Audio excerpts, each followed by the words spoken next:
Hello welcome dear friends, welcome back to my channel from JP Yadav. आप सभी का मेरे चैनल पर स्वागत है।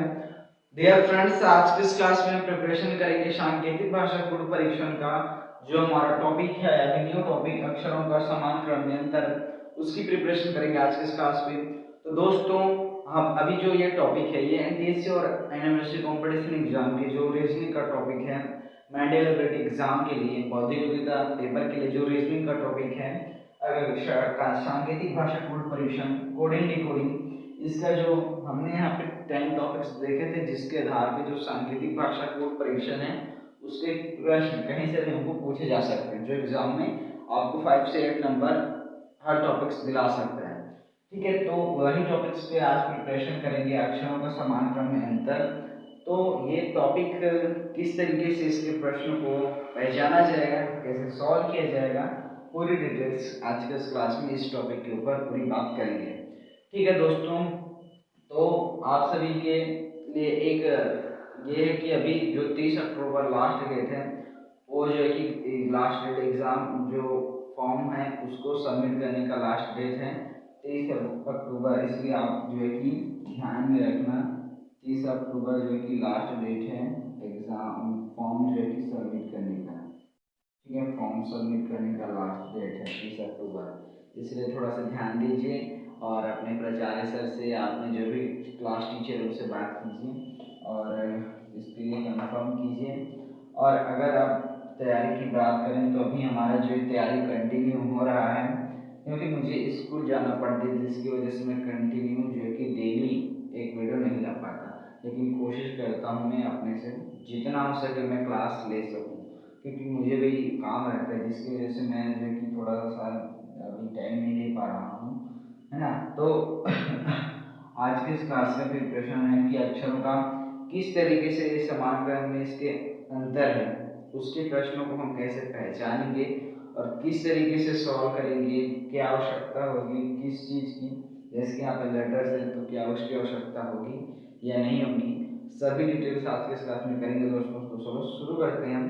बट आगे बढ़ने से पहले मेरा नाम जान लो। मेरा नाम है जयप्रकाश यादव एंड ये जो मेरा चैनल है जेपी यादव, इसमें मैं दोस्तों नेशनल इंग्लिश का मेरिट परीक्षा और राष्ट्रीय प्रतिभा खोज जो परीक्षा है, उस कंपटीशन एग्जाम की तैयारी कराता हूँ।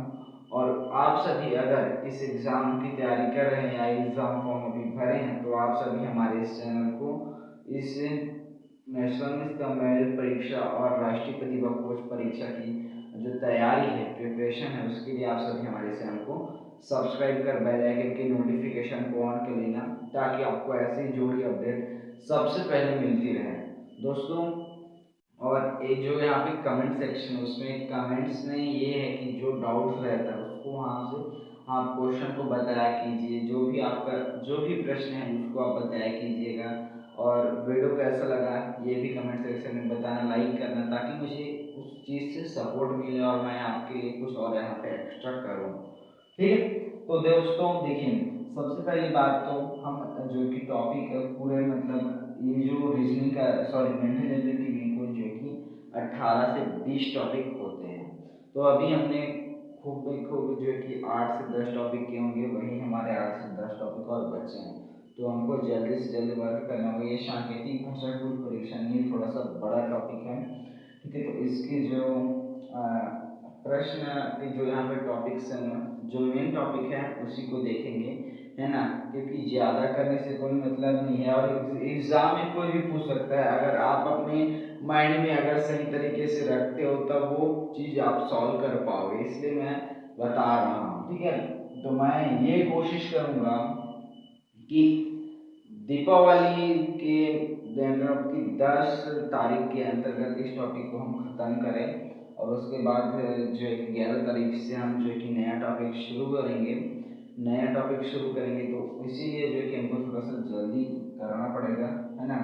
तो अभी फिलहाल हम जो है कि क्वेश्चन देखते हैं और क्वेश्चन को किस तरीके से सॉल्व करना है, कैसे जो है कि पहचानना है, पूरी डिटेल्स आज के इस क्लास में। तो चलो दोस्तों शुरू करते हैं। अब उन दोस्तों के साथ शेयर करना जो इस एग्ज़ाम की तैयारी करते हैं, और उन बच्चों को शेयर करना जो पढ़ाई लिखाई में ठीक है और ये एग्ज़ाम अगर देना चाहते हैं। तो चलो दोस्तों शुरू करते हैं बिना किसी देरी के आज के इस क्लास को एंड बेस्ट ऑफ लक। अच्छे से पढ़ाई कीजिए और पूरा ध्यान स्क्रीन पे और वॉच टिल एंड, क्योंकि लास्ट तक देखने पर ही आपको जो है कि क्वेश्चन को किस तरीके से सॉल्व करना है, ये चीज़ इसका जो तरीका है वो फिर समझ में आएगा। ठीक है, चलो शुरू करते हैं बिना किसी देरी के। तो दोस्तों जैसे कि यहाँ पे बोर्ड पे है पहला क्वेश्चन, क्या है क्वेश्चन, अच्छे से ध्यान से पढ़ते हैं। यदि सांकेतिक भाषा में टीचर TEACHER को VGCEJGT लिखा जाता है तो इसी सांकेतिक भाषा में चिल्ड्रन को क्या लिखा जाएगा बताना है। एक बार और समझिए, यहाँ पे सांकेतिक भाषा में जो टीचर है उसको VGCEJGT लिखा जाता है, तो उसी भाषा में जो चिल्ड्रन वर्ड है उसको सांकेतिक भाषा में क्या लिखा जाएगा वो चीज यहाँ पे हमको बताना है। तो देखिए इसके प्रश्नों को पहचानने का क्या तरीका होता है, इस चीज को आपको गौर करना है, देखना है। यहाँ पे जो सांकेतिक भाषा में जिस वर्ड को जो कोडबद्ध किया गया है उसमें आप देखिए, अगर इसमें जो भी यहाँ पे टॉपिक है अक्षरों का समान क्रम में अंतर, तो आप देखते हैं अगर यहाँ पे सिंपल से जो टीचर है उसको कोडबद्ध किया जा रहा है इस वे में, तो टीचर में जो फर्स्ट वर्ड है टी है ना, तो आपको देखना है कि टी को क्या कोडबद्ध किया जा रहा है। टी को देखिए यहाँ पे कितने वर्ड इस वर्ड में कितने अक्षर हैं आपको सबसे पहले काउंट करना है, 1 2 3 4 5 6 7, और यहाँ पे भी देखना है 1 2 3 4 5 6 7, मतलब कि जो टी है उसको वी कोडबद्ध किया जा रहा है, तो टी और वी के बीच में एक का गैप है, यानी कि इसके जो क्रम में है वो एक का गैप हुआ, और ई है तो ई के बाद एफ को छोड़ के जी, एफ का गैप एक का गैप हुआ, तो उसी तरीके से आपको जो है कि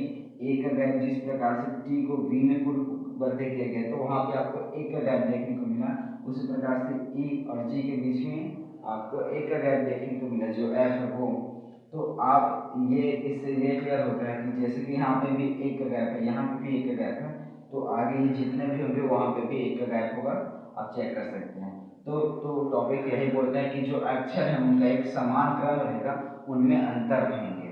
ठीक है, तो समान क्रम में अंतर किस तरीके से रहना देखिए, यहाँ पे जैसे कि आप जो है कि टी को वी जो है कि कोडबद्ध किया गया, टी को वी, तो इसके बीच में एक का गैप हुआ यहाँ पे, अब जो ई है उसको एफ को छोड़ के जी लिया गया है, तो यहाँ पे जी और मतलब इसके बीच में एक का गैप हुआ, यहाँ पे भी एक का गैप हुआ, उसी प्रकार से ए को सी तो बी को गैप ले लिया, मतलब कि यहाँ पे एक एक का गैप है, यहाँ पे भी एक का गैप है, तो वहाँ पे समान क्रम का अंतर हुआ, जिससे पता चलता है कि ये समान क्रम के अंतर का प्रश्न है। तो आप इस तरीके से पहचान सकते हो कि ये समान क्रम के अंतर का जो प्रश्न है वो है, जो है कि आप देख सकते हो कि टी जो है कि जो यहाँ पे अक्षर है फर्स्ट और यहाँ पे अक्षर को क्या कोडबद्ध किया जा रहा है, अब उसके बीच में आप गैप देखोगे, जैसे यहाँ पे एक का गैप है, नेक्स्ट वर्ड देखेंगे जो यहाँ पे नेक्स्ट अक्षर है उसको और उसको जो कि जी कोडबद्ध किया जा रहा है, तो उसके बीच कितने गैप है ये देखना है। अगर समान का अगर इसमें एक है तो इसमें भी एक है, इसमें अगर दो है तो उसमें भी दो है, तो यहाँ पे जितने वर्ड रहेंगे उसमें भी उतने का गैप रहेगा, जिससे पता चलेगा कि अक्षरों का समान क्रम में अंतर टॉपिक का प्रश्न है। ठीक है, तो देखिए अब यहाँ पे आपको क्या करना है, जिस तरीके से यहाँ पे जो टीचर है, अब प्रश्नों को किस तरीके से हल करना है इस चीज को देखिए, यहाँ पे जैसे कि यहाँ पे टीचर है, इसको जो है कि हम कोडबद्ध किए we ji C E J G T. ठीक है, तो देखिए टी और वी के बीच में यहाँ पे हम देखें टी और ये वी है, तो इसके बीच में यू को छोड़ दिया गया, तो इसके बीच में एक का गैप हुआ है ना, इनके बीच जो एक गैप हुआ, और अगर ई और जी में देखें तो यहाँ पे इनके बाद एफ को छोड़ के जी, मतलब इसमें भी एक का गैप हुआ, एक बाद एक को जो है कि सी कोडबद्ध किया गया है ना, यहाँ पे इसमें भी एक का गैप हुआ, ए को सी तो इसमें भी एक का ही गैप हो गया है ना, यहाँ पे ए सी में जो कि बी को छोड़ देते हैं, अगर सी की बात करें तो यहाँ पे डी को छोड़ के ई ले लिया गया, तो इसमें भी एक का गैप हो गया, एच की बात करें तो आज के बाद आई को छोड़ के जैसे कि जे ले गए तो इसमें भी एक का गैप हुआ, तो आप देख सकते हो कि सभी जो वर्ड के अक्षर हैं इनमें जो है कि एक एक का गैप है, ये जो है कि समान है, समान एक क्रम है, समान क्रम है उनका एक एक का। तो इसमें में जो है कि इसका अंतर है।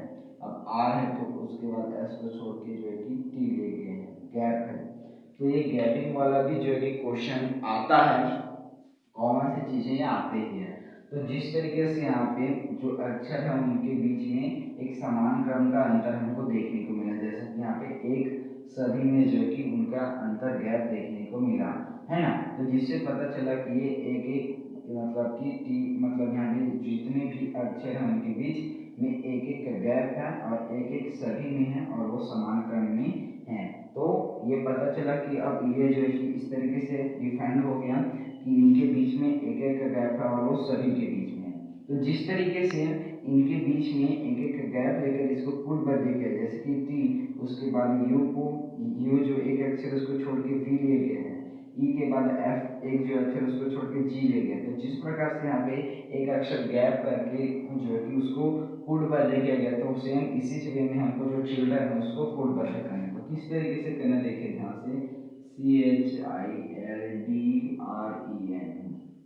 ठीक है। तो देखिए जैसा कि हमने एक वर्ड जो है कि छोड़ के गैप करके समान क्रम में अंतर से सॉल्व किया, ये जो है कि ऐसा हुआ। तो सी के बाद आपको डी को छोड़ के ई ले लेना है, ठीक है। ये इसके बीच में कितने का गैप हुआ इसको भी देखना है, तो इसके बीच में एक का गैप हुआ है ना। अब एच के बाद आई को छोड़ के जे, तो इनके बीच एच एक का गैप हुआ, आई के बाद जो है कि जे। अब आई के बाद आपको क्या करना है, जे को छोड़ के के लेना है, तो इनके बीच भी एक का गैप हुआ। एल की बात देखें तो एल के बाद एन को छोड़ के एन, तो इनके बीच भी एक का गैप हुआ। डी, तो डी के बाद अगर हम देखें तो ई का एक गैप रहेगा, फिर एफ आ जाएगा एफ। आर की बात करें तो एस के बाद जो कि गैप रहेगा वो तो आ जाएगा टी। ई की बात करें तो ई के बाद एफ को एक गैप रहेगा, एफ को छोड़ दिया जाएगा तो क्या आ जाएगा जी, इसमें भी एक गैप रहेगा, इसमें भी। एन की बात करें तो एन के बाद जो ओ है वो गैप रहेगा, उसके बाद टी। तो इस तरीके से इन सभी के बीच में भी एक एक गैप आपको करते हुए क्वेश्चन को सॉल्व करना है ना। तो जो चिल्ड्रन है उसको E J K N F F T G और पी, ये जो है कि वो उसको कोडबद्ध किया जाएगा चिल्ड्रन को। देखिए ध्यान से समझना, अब एक्सप्लेन कर रहा हूँ।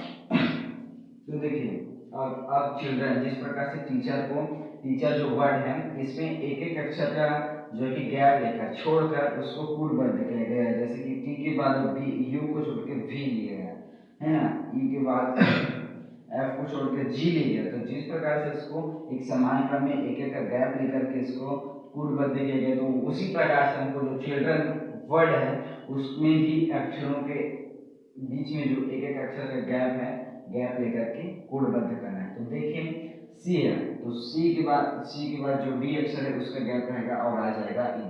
तो जिस प्रकार से जो सी अक्षर है उसके लिए हमने एक वर्ड का गैप लेकर डी वर्ड को लेकर गैप लेकर ई कोडबद्ध किया, तो उसी प्रकार से एच के लिए भी और जितने भी वर्ड है उसके लिए भी यही चीज फॉलो करना है। अब बात आती है एच, तो एच के बाद आई गैप रहेगा, आ जाएगा जे, है ना। आई के बाद बात करें तो आई के बाद जे का गैप रहेगा, आ जाएगा के, वहां पे है। एल एल के बाद एक अक्षर का गैप रहेगा, एम गैप रहेगा और आ जाएगा एम, ठीक है। डी है तो ई गैप रहेगा और एफ आ जाएगा, क्योंकि इसमें एक जो है कि सभी में गैप रहेगा और वही समान क्रम में अंतर को दर्शाता है। अब बात करें आर की तो एस वाला गैप रहेगा और आ जाएगा टी। ई की बात करें तो एफ के बाद वो गैप रहेगा और आ जाएगा जी। एन की बात करें तो ओ गैप रहेगा, आ जाएगा ई। तो इसका final answer E J K N F T G P, वो हमारा जो चिल्ड्रन है इसको कोडबद्ध करने पर, इसी भाषा में कोडबद्ध करने पर उसका answer E J K N F T G P, यह हमारा आंसर होगा। क्योंकि यहाँ पे जो टीचर वर्ड है उसमें गैप, जैसे कि टीचर वर्ड में टी को वी कोडबद्ध किया गया है, ई को जी। इनके बीच हम देखें तो इनके बीच एक एक अक्षर का सभी अक्षरों के बाद यहाँ पे जितने अक्षर हैं इनमें इसके बाद जो आने वाले अक्षर हैं उनका एक एक गैप लेकर नेक्स्ट अक्षर को लिखकर इसको कोडबद्ध किया गया है। इन सभी के बीच जो जिसकी टी के नेक्स्ट वर्ड है या नेक्स्ट अक्षर है यू, तो उसका गैप लेकर के वी कोडबद्ध किया गया। तो उसी प्रकार से इसी यहाँ पे जितने अक्षर उनको वही किया गया है, जैसे कि ई के बाद एफ को छोड़ करके जी लिया गया है। तो जिस प्रकार से यहाँ पे एक एक का गैप लेकर एक समान क्रम में गैप लेकर के इसको कोडबद्ध किया गया है, तो उसी प्रकार से हमको एक समान गैप एक एक का गैप लेकर एक समान गैप लेकर के इसको कोडबद्ध करना है। तो यही चीज हमने किया और वो हमारा फाइनल आंसर यहाँ पे डिफाइन होता है EJKNFTGP, है ना। हमने यहाँ पे एक एक का गैप लिया, जैसे कि यहाँ पे सी के बाद जो कि डी का गैप हुआ आ जाएगा ई। तो इसी प्रकार से जो बाकी के अक्षर हैं उनके बाद जो नेक्स्ट आने वाले अक्षर हैं उनका गैप लेकर हमने एक समान क्रम जो एक है, एक का गैप सभी में लेकर एक समान क्रम में लेकर जो है कि इसको कोडबद्ध किया, तो यह हमारा फाइनल आंसर हुआ। तो इस तरीके से इसके प्रश्नों को सॉल्व किया जाता है। अब दोस्तों हम नेक्स्ट क्वेश्चन देखते हैं ताकि और आपके डाउट्स क्लियर रहें, क्योंकि 2-3 क्वेश्चन कराने पर ही अच्छे से हमको जो है कि टॉपिक समझ में आता है, इसलिए नेक्स्ट क्वेश्चन सॉल्व करते हैं। तो देखिए अब जो कि सेकंड क्वेश्चन है ये हमारा, ठीक है। तो सेकंड क्वेश्चन क्या दिया है इसको पढ़ते हैं अच्छे से। यदि सांकेतिक भाषा में प्ले जो वर्ड है उसको SODB कोडबद्ध किया जाता है, तो उसी सांकेतिक भाषा में जो स्टडी वर्ड है उसको क्या कोडबद्ध किया जाएगा, ये हमको बताना है। और समझिए, एक सांकेतिक भाषा है उसमें जो प्ले वर्ड है उसको SODB कोडबद्ध किया गया है, तो हमको उसी सांकेतिक भाषा में जो स्टडी है उसको क्या कोडबद्ध किया जाएगा उसको हमें बताना है। तो देखिए हम टॉपिक पढ़ रहे हैं अक्षरों का समान क्रम में अंतर। तो हमको पता है कि इसके प्रश्नों में एक क्रम है, समान क्रम है, उनसे इनके बीच में एक गैपिंग है और वो भी एक समान क्रम में है। जैसे कि हमने प्रीवियस क्वेश्चन में एक एक का गैप जो है कि सभी में देखा तो वो समान क्रम को प्रदर्शित करता है, इसी प्रकार से यहाँ पे भी है। तो यहाँ पे हम चेक करते हैं कि यहाँ पे कितने का गैप है और समान क्रम है या नहीं, जिससे पता चलेगा कि ये समान क्रम में अंतर जो प्रश्न है उसका जो कि क्वेश्चन है, ठीक है। तो यहाँ पे जो प्ले है उसको SODB कोडबद्ध किया गया। तो प्ले को SODB कैसे कोडबद्ध किया गया इसको सबसे पहले जानते हैं, समझते हैं। तो देखिए प्ले इसको SODB ये जो है इसको कोडबद्ध किया गया है। तो हम देखते हैं, हम टॉपिक पढ़ रहे हैं कि अक्षरों का एक समान क्रम में अंतर रहेगा और इनके बीच अक्सर हम देखते हैं कि अब ये गैपिंग वाले क्वेश्चन है, गैप रहेगा और गैप को छोड़ के मतलब एक का गैप है, 2 का गैप है, ऐसे इनके बीच में एक गैप रहेगा और उसी गैप के बेस पे इसको कोडबद्ध किया जाता है। तो वो गैप समान है या असमान है ये चीज देखना है। जैसा कि प्रीवियस क्वेश्चन में एक का गैप सभी अक्षर में था, जिससे पता चला कि ये समान क्रम में अंतर टॉपिक का प्रश्न है।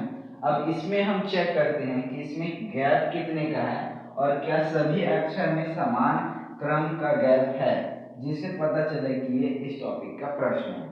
तो देखिए जिस प्रकार से प्ले में पी जो यहाँ पे अक्षर है उसको S कोडबद्ध किया गया, क्योंकि यहाँ पे भी 4 हैं और यहाँ पे भी 4 अक्षर हैं, तो यहाँ पे P को S कोडबद्ध किया गया। तो P और S के बीच में कितने का गैप हुआ, P और S को देखें तो इनके बीच में जो QR है उनको जो है कि नहीं काउंट किया, उनका गैप ले लिया गया है और उसको सीधा S कोडबद्ध किया गया है। उसी प्रकार से जो L है उसको O कोडबद्ध किया गया है।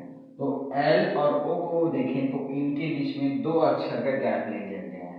तो यहाँ पे भी 2 अक्षर QR और यहाँ पे भी 2 अक्षर, और A की बात करें तो A के बाद इसको D कोडबद्ध किया गया है यानी कि BC। यहाँ पे भी 2 वर्ड जो अक्षर है उनका गैप है। अगर Y की बात करें तो Z और A, यहाँ पे 2 अक्षर का गैप के बाद B को काउंट ले लिया गया, B को कोडबद्ध किया गया है। यानी कि सभी अक्षरों के बीच में दो दो का गैप है, दो दो का गैप है, जिससे अब हम ये डिफाइन कर सकते हैं इन सभी के बीच में दो दो का गैप है। यानी कि जो P है उसके बाद जो आने वाले दो अक्षर हैं उनको छोड़कर उनको गैप लेकर जो आने वाला तीसरा अक्षर है वो P के लिए कोडबद्ध होगा। जिस प्रकार से यहाँ पे है P को S कोडबद्ध किया गया तो P और S के बीच में दो अक्षरों का गैप है, तो यहाँ पे दो का गैप लिया गया है। उसी प्रकार से L है तो L को O कोडबद्ध किया गया है, इनके बीच में M और N का जो कि गैप है। A की बात करें तो A को D कोडबद्ध किया गया है, इनके बीच में B और C दो अक्षरों का गैप हुआ। Y की बात करें तो यहाँ पे Z और A दो अक्षरों का गैप है, उसके बाद तीसरा जो B है उसको कोडबद्ध किया गया है। यानी कि इनके बीच में जो अक्षर हैं उनके बीच में दो दो का गैप है ना। यहाँ पे जैसे कि P के बाद Q और R को छोड़ करके यहाँ पे क्या लिया गया है, S लिया गया है। उसी प्रकार से L को देखें तो L के बाद M और N को दो अक्षरों का गैप लेकर के O कोडबद्ध किए गए हैं। A की बात करें तो A के बाद जो B और C दो अक्षर हैं उनको छोड़कर उनको गैप लेकर के इसको जो है कि D कोडबद्ध किए गए हैं, है ना। A को B और C को गैप करके। अगर Y की बात करें तो यहाँ पे Z और A को जो है कि गैप करके B कोडबद्ध किया गया है। तो इनके बीच में हम देख रहे हैं कि दो दो का गैप है, या ये डिफाइन करता है कि ये समान, इनका जो क्रम है वो समान क्रम में एक अंतर है, समान क्रम में गैप है ना, जिससे ये हमको पता चला। अब ये पता चल गया कि सभी अक्षरों के बीच दो दो का गैप है, और जिस तरीके से दो दो का गैप करके इसको कोडबद्ध किया गया है, सेम इसी तरीके से इसी वे से हमको जो स्टडी है उसके लिए भी यह चीज फॉलो करते हुए उसको जो है कि कोडबद्ध करके उसका आंसर बताना है। तो चलिए उसको भी सॉल्व करते हैं। जिस तरीके से प्ले को यहाँ पे कोडबद्ध किया गया है दो दो का गैप लेकर के, उसमें भी दो दो का गैप लेना है, क्योंकि हमको सीधा सीधा बोला गया कि जिस प्रकार से प्ले सॉफ्ट में जो कि कोडबद्ध हुआ है तो उसी प्रकार से जो स्टडी वर्ड है उसको भी क्या कोडबद्ध करना है उसका जो कि आएगा। तो उसके उनके बीच में भी हमको दो दो का गैप लेना है, क्योंकि यहाँ पे सीधा बोल दिया गया कि जिस वे में प्ले कोडबद्ध हो उसी वे में ही स्टडी भी होगा। तो हम यहाँ पे लिखते हैं स्टडी। अब इनके बीच जो एस दो दो का गैप लेना है, समान क्रम में लेना है, और समान क्रम में दो दो का अंतर लेकर के इसको कोडबद्ध करना है। तो जिस प्रकार से P के बाद जो दो अक्षर उनका गैप लेकर के S कोडबद्ध किए गए, तो उसी प्रकार से S के बाद T और U दो अक्षरों का गैप लेकर के हम V कोडबद्ध करेंगे, है ना। यहाँ पे उसको V कोडबद्ध करेंगे, जिससे पता चलेगा कि इनके बीच दो का गैप है। S के बाद T और U, यहाँ पे दो अक्षरों को गैप कर V कोडबद्ध किया जाएगा, जिस प्रकार से P को S कोडबद्ध किया गया है। सभी अक्षरों को वही सी करना है। यहाँ पे T को देखें तो T के बाद U और V, मतलब कि दो अक्षरों का गैप के बाद आ जाएगा W, दो अक्षरों का गैप के बाद आ जाएगा W। अब बात आती है U, तो यहाँ पे V और W दो अक्षर का गैप के बाद आ जाएगा X, ठीक है, आ जाएगा X। और D तो यहाँ पे दो अक्षर का गैप रहेगा E और F का, और यहाँ पे आ जाएगा G। Y की बात करें तो यहाँ पे Z और A दो अक्षर का गैप रहेगा, और यहाँ पे आ जाएगा B। तो इनके बीच में एक समान क्रम दो दो का अंतर हुआ, जिससे हमारा answer V W X G B ये आंसर डिफाइंड होता है। देखिए किस तरीके से हमने सॉल्व किया, समझिए। जिस प्रकार से P के बाद हमने दो अक्षरों का गैप के बाद S कोडबद्ध किया, उसी प्रकार से L को M N दो अक्षरों का गैप करके O कोडबद्ध किया गया। तो उसी प्रकार से जो A है और Y उनको भी दो दो अक्षरों के गैप के बाद ही कोडबद्ध किया गया। तो उसी प्रकार से जिस प्रकार से यहाँ पे दो दो का एक समान क्रम से अंतर में प्ले को कोडबद्ध किया गया है SOD और एक समान क्रम का गैप लेकर के, तो उसी प्रकार से हम जो स्टडी है उसके बीच में भी हमको एक समान क्रम का गैप लेकर के ही उसको सॉल्व करना है, कूटबद्ध करना है। तो हमने वही चीज यहाँ पे किया, अप्लाई किया। कैसे किया देखिए, एस के बाद जो आने वाले दो अक्षर उनका गैप रहेगा टी यू, उसके बाद इसको वी कूटबद्ध किया गया जैसा कि यहाँ पे है। फर्स्ट अक्षर हुआ, सेकंड अक्षर है टी, तो टी के बाद यू और वी गैप में रहेगा, डब्ल्यू आ जाएगा। ठीक है, इसका कूटबद्ध करने पर यू की बात करें तो वी और डब्ल्यू का गैप रहेगा, एक्स आ जाएगा इसके कूटबद्ध में। डी की बात करें तो यहाँ पे भी दो अक्षरों का गैप रहेगा, ई और एफ का, जी आ जाएगा। और वाई रहेगा तो जेड और ए, दो अक्षरों का गैप के बाद आ जाएगा बी। तो जिस तरीके से यहाँ पे समान क्रम का दो अक्षरों का एक समान क्रम का अंतर होकर के V W X G B study जो है कि कूटबद्ध हुआ, कैसे हुआ, V W X G B, है ना, क्योंकि जो सांकेतिक भाषा में प्ले जो है कि एस ओ डी बी कूटबद्ध हुआ और इनके बीच में दो का एक समान क्रम से गैप होकर के ये कूटबद्ध हुआ। तो ठीक उसी भाषा में जो स्टडी है वो V W X G B, ये जो वर्ड है इसमें वो कन्वर्ट हुआ, कूटबद्ध हुआ। हमने यहाँ पे जैसे कि देखा इनके बीच में एक समान क्रम का गैप है ना, और दो का गैप है, तो उसी चीज यहाँ पे जैसा फॉलो हुआ है वही चीज हम स्टडी के लिए फॉलो करेंगे। तो यहाँ पे भी दो का एक समान क्रम से गैप करके इसको हम वी जो इसको कूटबद्ध करने पर इसका answer V W X G B इसका जो कि फाइनल आंसर होगा। तो इस तरीके से ये जो प्रश्न है वो सॉल्व होता है और अक्षरों का समान क्रम में अंतर से यही डिपेंड होता है। आप क्वेश्चन को सॉल्व करोगे तभी समझ जाओगे, क्योंकि यहाँ पे जो अक्षर है उनके बीच में एक समान क्रम से गैप है, अंतर, जिससे डिपेंड होता है कि अक्षरों का ये समान क्रम से अंतर जो टॉपिक है इसके प्रश्न है और इसके प्रश्नों को इसी तरीके से ही सॉल्व किया जाता है। तो दोस्तों मैं आशा करता हूँ ये प्रश्न आपको समझ में आया होगा। समझ आएगा तो एक लाइक प्लीज मेरे लिए, और अभी हम एक क्वेश्चन और देखें ताकि आपको और अच्छे से क्लियरनेस समझ आ जाए। ठीक है, तो चलो नेक्स्ट क्वेश्चन भी सॉल्व कर लेते हैं। तो चलिए दोस्तों, अब तीसरा नंबर का जो प्रश्न है उसको देखते हैं, इसको सॉल्व करते हैं। आज के क्लास का लास्ट क्वेश्चन है। क्वेश्चन क्या है, यदि सांकेतिक भाषा में रेड को VIH लिखा जाता है या कूटबद्ध किया जाता है, तो जो ब्लैक वर्ड है उसको इसी सांकेतिक भाषा में क्या लिखा जाएगा हमको बताना है। तो हमको यहाँ पे पता है कि यहाँ पे हमको गैपिंग वाला जो है कि ट्रिक मतलब गैपिंग वाला जो मेथड है वो रहता है। तो उनके बीच में जो अक्षरों का जिस प्रकार से कूटबद्ध किया गया है तो उनके बीच में कितने का गैप है ये देखना, और ये समान क्रम में है इसको देखना है। समान क्रम में रहते क्योंकि ये समान क्रम का ही प्रश्न है इसलिए। तो चलिए देखते हैं, यहाँ पे रेड है तो इसको कूटबद्ध किया गया है VIH। ठीक है, यहाँ पे भी तीन, यहाँ पे भी तीन वर्ड हो गए। अब देखिए, अब बात करते हैं R और B।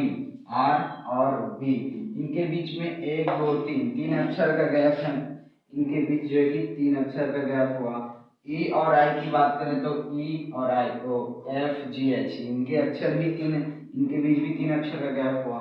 D की बात करें तो EFG, उसके बाद H, तो यहाँ पे भी तीन अक्षर, यानी कि जो तीन का एक समान क्रम से इनके बीच में गैप का अंतर है, समान क्रम में। ठीक है, जिसे डिफाइन होता है कि ये समान क्रम के जो प्रश्न हैं इनके बीच में तीन का गैप है। तो जिस प्रकार से रेड को जो है कि VIH कूटबद्ध किया गया है और उनके बीच में तीन अक्षरों का गैप लेकर के समान क्रम से अंतर कर किया गया है, तो उसी प्रकार से हमको जो यहाँ पे ब्लैक लिखा है वर्ड उसको भी हमको जो है कि इसी वे में कूटबद्ध करना है, तीन का गैप लेकर के। तो चलिए करते हैं। ठीक है, क्वेश्चन को आप जल्द से जल्द सॉल्व करने का प्रयास करेंगे। तो देखिए, बी के बाद तीन का गैप CDE, उसके बाद आ जाएगा F, L की बात करें तो MNO को छोड़ के P आ जाएगा, तीन का गैप लेना है। A की बात अगर फिर से करें तो BCD, उसके बाद आ जाएगा E।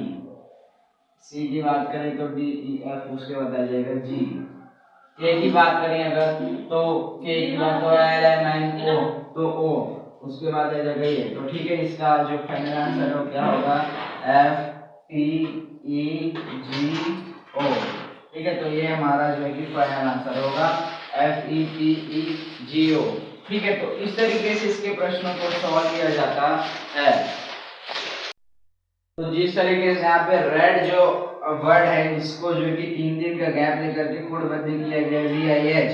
तो इसी प्रकार से हमने जो ब्लैक है उसको कूटबद्ध किया, ब्लैक के बाद में जो बी पहला अक्षर उनके बीच में 3 का गैप लेकर के इसको F कूटबद्ध किया गया, 3 का गैप लिया, इसमें भी 3 का गैप लिया तो P आया, इसमें भी 3 का, यानी कि सभी में जो है कि 3 का गैप लेकर के हमको एक समान क्रम से यहाँ पे जिस तरीके से 3 है तो यहाँ पे भी 3 का एक समान क्रम से हम इसको गैप लेकर के कोडबद्ध करने पर इसका आंसर FEEGO है ना।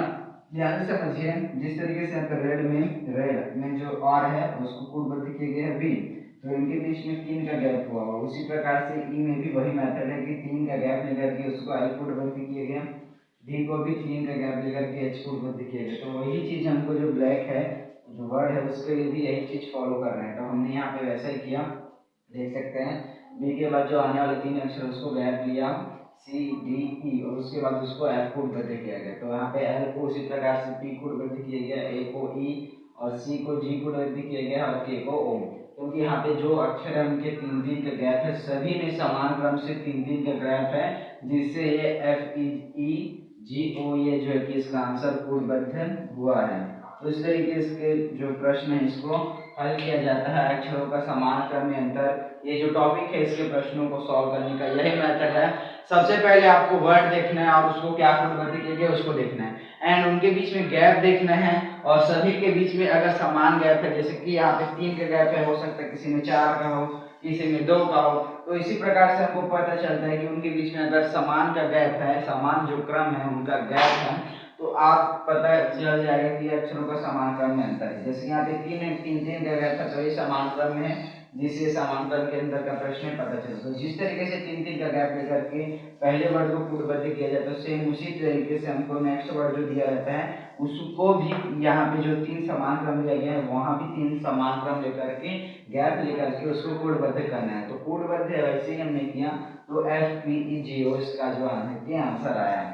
तो इस तरीके से इसके प्रश्नों को सॉल्व किया जाता है। इसमें जो कि आप जो क्रम है गैप है उसको देखना, तो हो सकते 3 का हो, 2 का हो, 4 का हो, 5 का हो, लेकिन ये समान क्रम में होगा तभी आप जो अक्षरों का समान क्रम में अंतर है और उसके प्रश्नों को ऐसे ही सॉल्व करोगे। जैसे कि यहाँ पे दिया है कि यहाँ पे R और B के बीच में हमने 3 का गैप देखा, E और I के बीच में भी 3 का, यानी कि यहाँ पे जितने जो अक्षर उनके बीच में 3 का गैप लेकर के इसको कोडबद्ध किया गया है। तो उसी तरीके से ब्लैक वर्ड के लिए भी हमने वही चीज अप्लाई किया, वही चीज फॉलो किया। प्रत्येक अक्षर के लिए 3 का गैप लेकर के उसको कोडबद्ध करने पर ये उसका फाइनल आंसर होगा।